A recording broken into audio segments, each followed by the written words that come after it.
And as always, we're going to be looking for accurate context, good risk management, and always exercising good patience.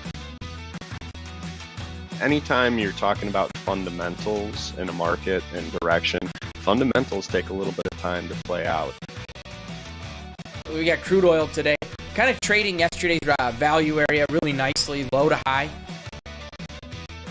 That's what we're here for, is to put ourselves in the best success. A trading routine does that, builds that habit, lets you know what to work on, what to reflect on, and what to improve on the next day.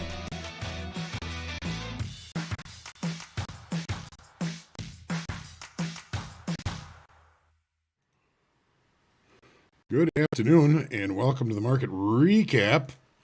Just watching how those S&Ps close. It looks like we've got ourselves another late spike.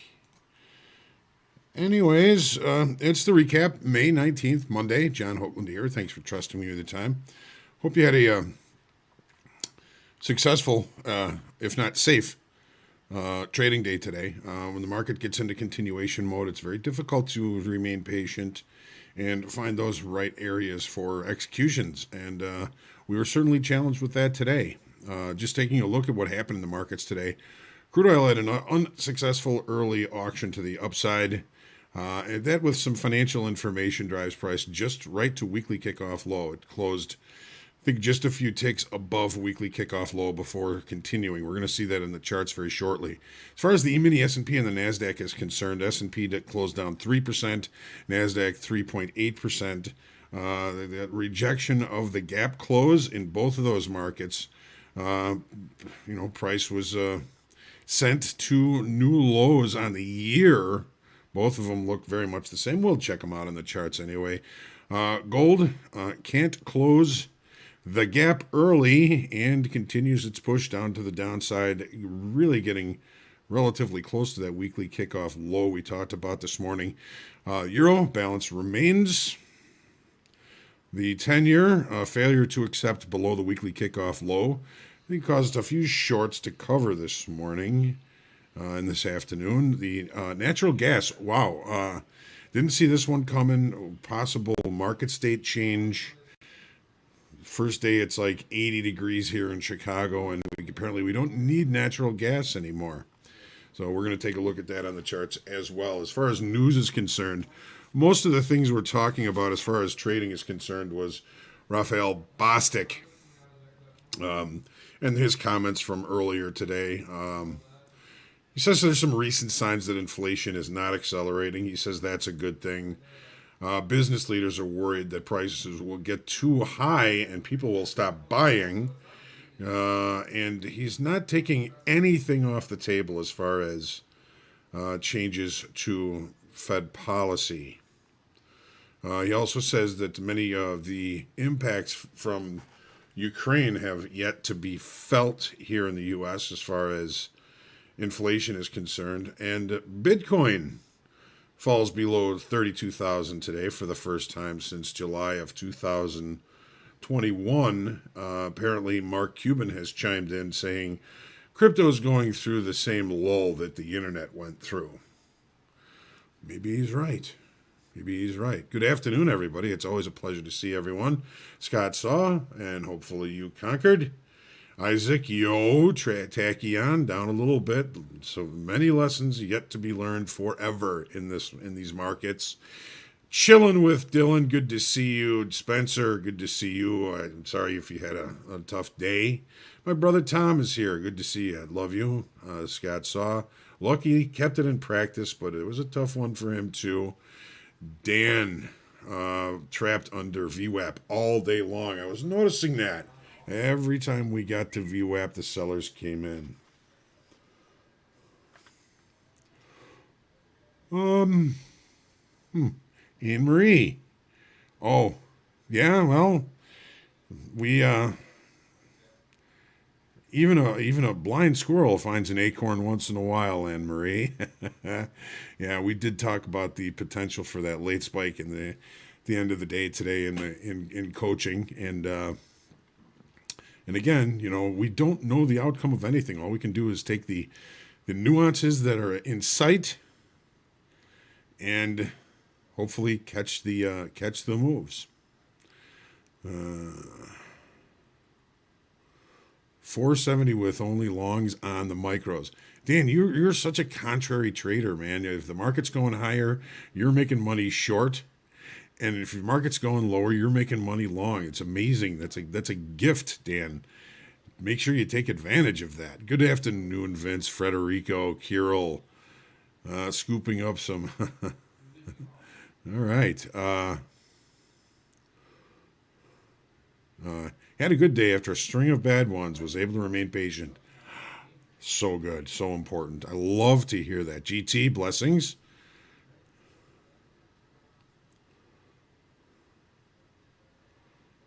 Mike, good to see you. Kyle, Manuel Caesar, Mason finished step 1 today. Love to hear that, Mason. Nice job. Joe had a nice day, good day, patience, traded small wins. Nice job. Yeah. Anne Marie's still talking about the late spike at the end of the day. We were talking about that possibility. We were talking about Delta and how that can indicate an imbalance in short time frame inventory. And that's, I think, exactly what happened at the end there, Anne Marie.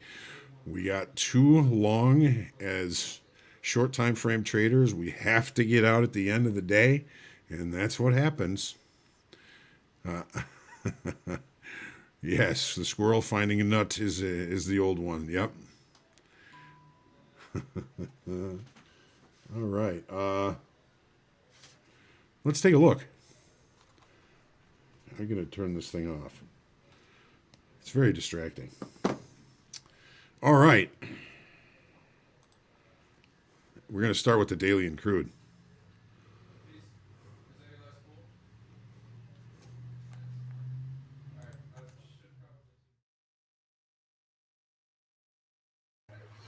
All right. So we had our breakout, and we were looking for some potential big moves to the upside, and I'm really glad that it's not happening. It's not happening. At least not now. So some information from Hungary and all that this morning. My question was really, when we get a breakout of something of this magnitude, I mean, this is 2-3 months of just coiling, energy building, and we didn't really see anything all that impressive breaking out of this. It just the open interest wasn't all that impressive. Friday's on open interest was kind of impressive, but no volume, no momentum, no real good participation. Doesn't surprise me that this breakout has now failed and taken price right back to an important inflection level. Weekly kickoff low 103. So let's see here. Let's see where we closed.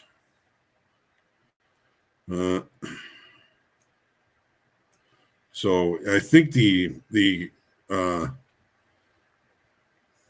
think it closed at 103.06. We've seen some movement continuation down below that. We have to see what it looks like tomorrow. Look at this. Market opens, closes the gap almost to the tick. What's the low here? 108.23. What's the high here? 108.23 to the tick. Gap close to the tick. No acceptance of value or range from yesterday or Friday, I should say. The market turns and runs the other way. What a sweet spot that was. Just to close the gap by a tick. No acceptance. Pow. Some almost makes me wish I traded crude oil. And I do sometimes, but it didn't seem that set up for me. What did seem somewhat set up was the fact that the market opened with a gap. We closed the gap. We didn't find any acceptance of range from Friday. The market took a look lower, right down to weekly kickoff low 40.48, and never really looked back. A couple of opportunities back up here near the high here at 40.48. We got within 12 ticks of it here but we had some rotation to the downside. We had rotation back to the upside. There was a lot of fakiness in this trade in the S&Ps today. And it's an important day. Depending on how much we add in open interest throughout the session today, I think it's if we lost open interest, that's going to be one thing. But if we gain a whole bunch of open interest, then I'll be looking for the continuation to the downside to go tomorrow. We have a late spike. We've come off the late spike a little bit after the close here. It's going to be another interesting open tomorrow for Make Hogue Money. Make Hogue Money tomorrow. You guys bring your trade ideas, bring your thoughts, bring everybody. There's the link to join Make Hogue Money. We got to make a little bit of money tomorrow. All right. So here's the NASDAQ. Same. S&Ps did open and break down through the weekly kickoff low. NASDAQ opened at and looked down and then continued its push to the downside. It almost looks like the same chart. Market opens, closes the gap, no acceptance, continuation to the downside with some pretty substantial negative, positive delta. I want to go back to the S&Ps and talk about this a little bit. We weren't able to look at this in group coaching because something was going on with my platform. But this is what I was talking about. This is the Tiki continuous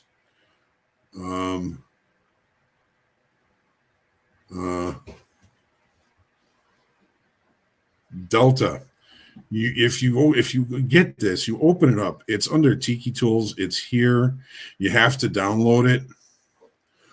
Tiki cumulative delta line. So here's how to set it.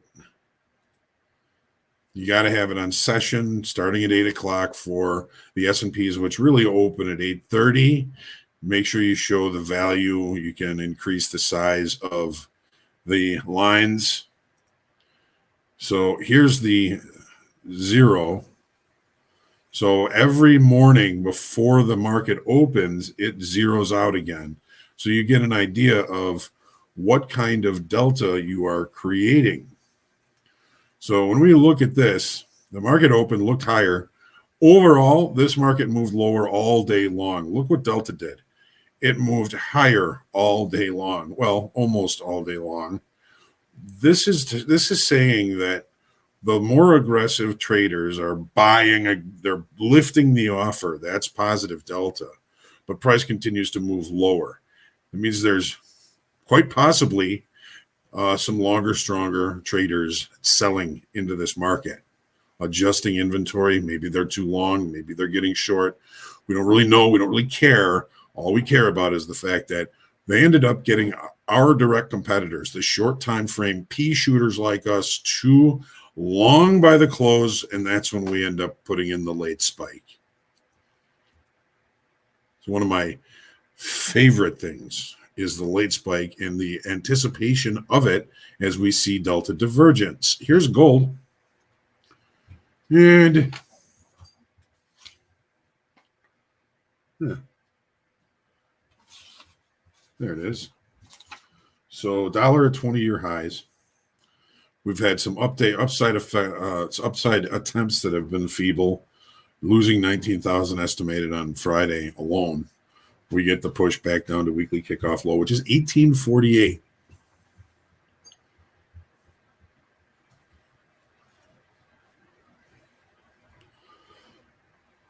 Take a look at how it went.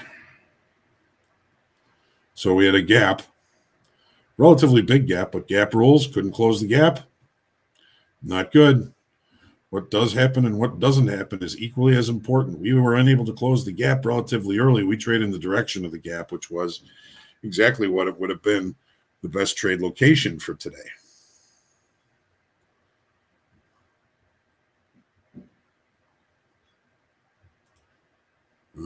Here's the euro.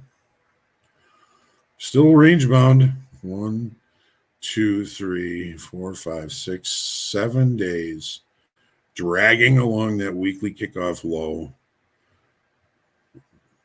pecking, burning at that weekly kickoff low, checking, testing, poking. Are they going to be able to exhaust buyers down there? Or are we going to break out the upside? Ooh. Who knows? We see what happens tomorrow. Tune in tomorrow. 10-year. Yeah, same thing. You get test of weekly kickoff low relatively early, and we look to the upside. Here's the 30. Here's our check of weekly kickoff low in range. Back inside value. Value area special situation play done. And we look like we're going to continue to try and push higher. And this is the surpriser. This is the one that shocked me as the day went on. Structure was pretty good to the upside. We had pretty decent volume. We had open interest and everything up to the upside. First warm day in Chicago, we don't need crude oil, or we don't need natural gas anymore. No wonder they call it the Widowmaker. We would have taken a haymaker punch to the chin on this one if we were actually in it. So we have, didn't I close this down earlier today? So we have a high.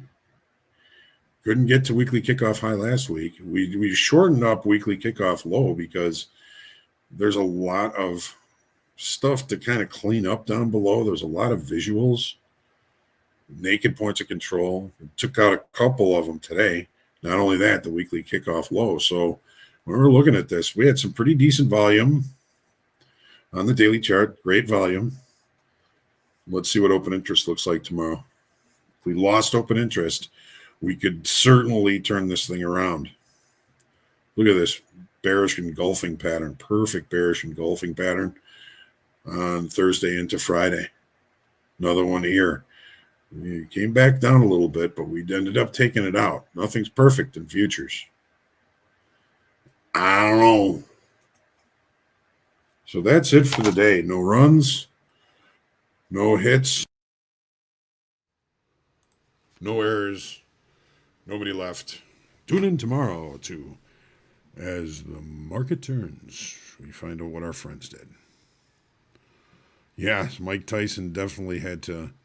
I think he bit the Nat Gas's ear off, which that was not good.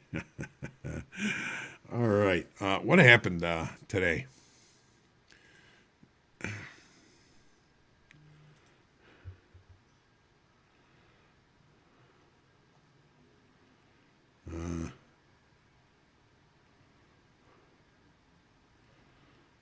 I was just talking about this book today. L. Ron Hubbard publishes Dianetics on May 9th, 1950.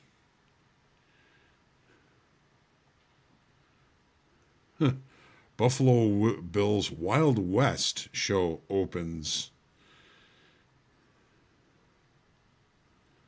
1887.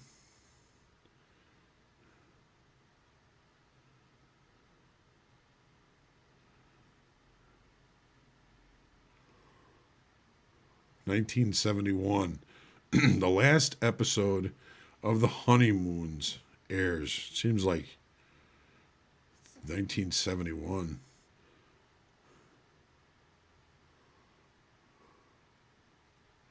What about in music? And there's a couple of good birthdays today.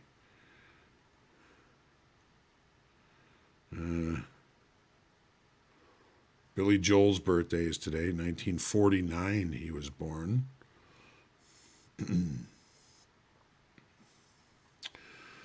And in 1966, the Doors played at the Whiskey A Go Go on this date in West Hollywood, auditioning for the position of the venue's house band. I think they did a little bit better than that.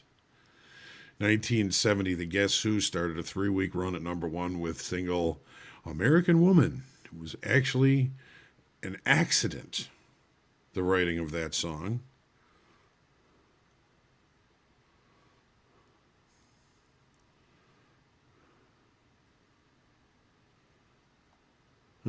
1992, Springsteen made his North American network television debut on Saturday Night Live with host Tom Hanks. It's hard to believe he wasn't on network television before 1992. That's going to be about it. All right. So tomorrow we don't have any real important financial economic news. We do have 1, 2, 3, 4, 5 talking feds speaking throughout the day tomorrow. So we'll have to keep our eyes on a swivel. We don't know what they're going to say. We don't know when they're going to say it. We just know they're going to say something. So on that note, I'm going to head out. Have a good night. Be good to yourself. Be good to others. Get some good rest. I know it's Monday, so we can be ready for a hopefully a big profitable trading day tomorrow. If I had my druthers, we'll open well above that late spike and drive higher all day tomorrow. But I don't get to choose that. I wish I did. Just once, I'd like to be able to say, this is what we're going to do. Sell here, buy here, and that's it. But we can't do that. Nobody can. All right. Get some rest. I'll see you tomorrow morning for the market forecast. Don't forget, we have Make Hogue Money tomorrow morning, just after the market forecast. Bring your trade ideas. Bring your voice. We want to hear from you. All right. See you in the morning.